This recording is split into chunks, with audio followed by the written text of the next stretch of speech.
Amin. Assalamu alaikum wa rahmatullah. Tamam. Any questions? Ask. Bismillahirrahmanirrahim.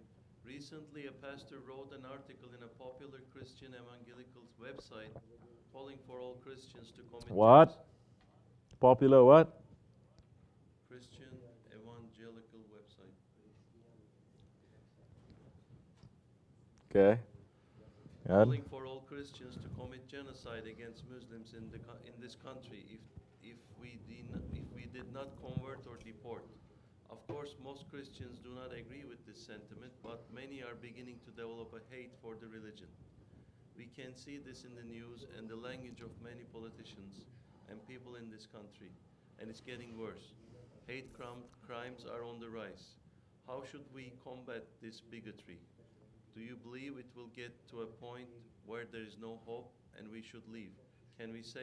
We can say Islam is not violent all we want, but all we have to do is turn the local TV station and they have proof of refute our claim. Is this a lost cause? The weapons of mass destruction, it wasn't invented by the Muslims. It was invented by the Christians. And the weapons of mass destruction have been used not by the Muslims, but by the Christians. So you want images of violence? There's violence in every religion. Not violence in every religion. Violence of people who belong to religion and they twist that religion according to their own egoistic interpretation, definitely. People who don't know how to differentiate, they're not normal up here anyway. Leave them. They're not intelligent. Leave them. People who are not intelligent that way, they don't have full capacity of their mind. Today they'll be okay with you. Next day they may just take the gun and shoot you. Why you want to be around them? So you want to pick and choose. TV stations are picking and choosing. Saying that this is belong to, and they want us now, always the Muslims saying, no. Those are the bad ones. We're the good ones. Always to be apologized. I'm not going to apologize. You still don't know the difference between the baby and the bathwater, and you want to throw them both out? Go ahead. Who cares? I'm not here to explain myself. Things are already clear.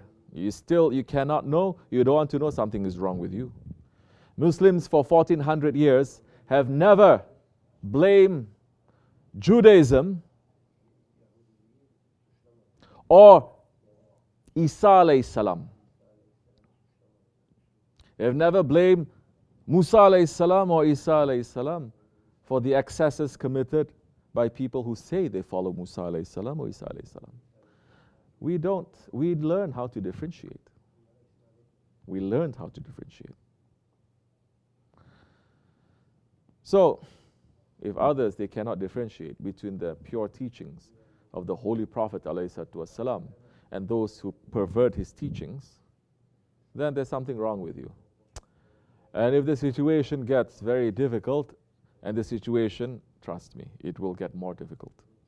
Because the days ahead will not get easier, the days ahead will become more sorrowful, darker, and it'll be more dangerous. We're heading, not slowly, we're heading quickly, top speed to Ahir Zaman, to the end of times, to the time of complete confusion, to the time of darkness where Dajjal is going to reign everywhere. So, when things get really difficult, especially in these times, what is the advice of the Prophet ﷺ? Go back to him. Always go back to him. Because he speaks from Allah. Not everyone can claim to speak from Allah.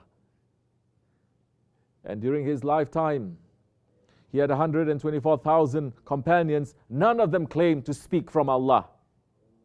He brought the message of Islam. They didn't say, Allah spoke to me or I speak from Allah. They say Allah and His Prophet knows. And that protocol continues. Now everyone is saying we speak from Allah. Yes, that's why all this confusion is happening. By people who say we speak from Allah and they commit the things or the wrongdoings that we know is not coming from Allah or His Prophet. It's coming from their nafs. So, When things get more worse, what did Holy Prophet ﷺ say? Pull yourself back.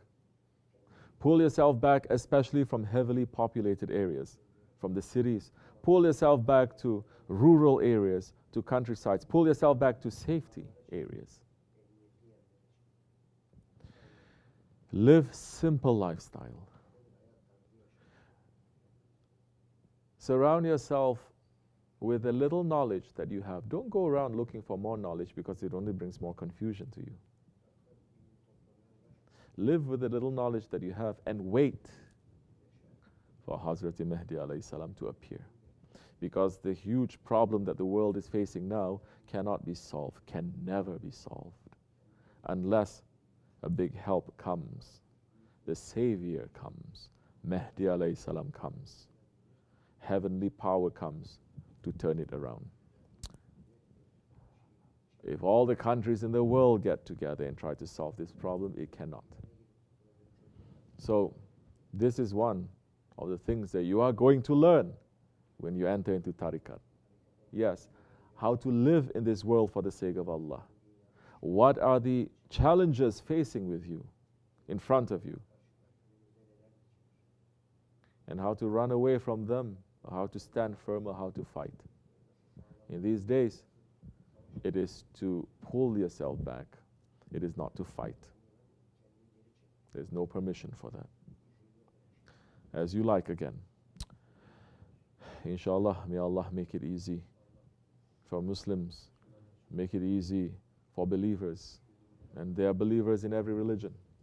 Make it easy for sincere people who are looking for true guidance, not guidance from shaitan, but guidance from Rahman. And may kufr, unbelief, fall, and may truth stand up firm, and may we be always under the feet of our Shaykh. Al-Fatiha.